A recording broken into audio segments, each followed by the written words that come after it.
ஒரு அடர்ந்த காட்டில் நல்லா மழை பெஞ்சு எல்லா இடத்துலையுமே தண்ணி ரொம்ப செழிப்பாக இருந்தது.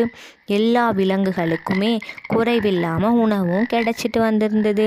ஒரு பாம்பு அங்குள்ள குளத்துல நீந்திட்டு இருந்தது. அந்த குளத்துல இருக்கிற மீன் மேலே ஒரு கண் இருந்தது. பாம்பு அங்குள்ள ஒரு மீனை பிடிக்கிற தருவாயில் மற்றொரு மீன் அந்த பார்த்து பாம்பை வாயால் குத்தியும் கடிச்சும் திடீர்னு தாக்கிட்டு, இதனால் பாம்புனால் அந்த மீனை பிடிக்க முடியலை.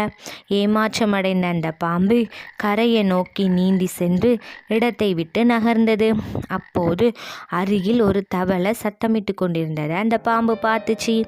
ஆகவே அது அந்த தவளையிடம் சென்று, இந்த மீன்களின் செய்களை என்ன நியாயம் இருக்கிறது? நான் ஒரு மீனை பிடிக்கும் தருவாயில் வேறொரு மீன் என்னை துரத்துகிறது என்று சொன்னது.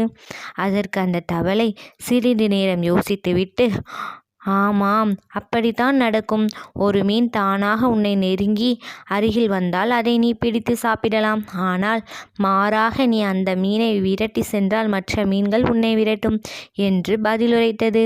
பதில் சொல்லிக்கொண்டே அந்த தவளை மெதுவாக அந்த இடத்தை விட்டு வெளியேறியது. தவளை தனக்குத்தானே, ஓ கடவுளே, இன்று நான் அந்த பாம்பிடமிருந்து தப்பித்த அதிர்ஷ்டக்காரன் என சொல்லிக்கொண்டது. சிந்தனை இல்லாத செயல் ஏமாற்றமே.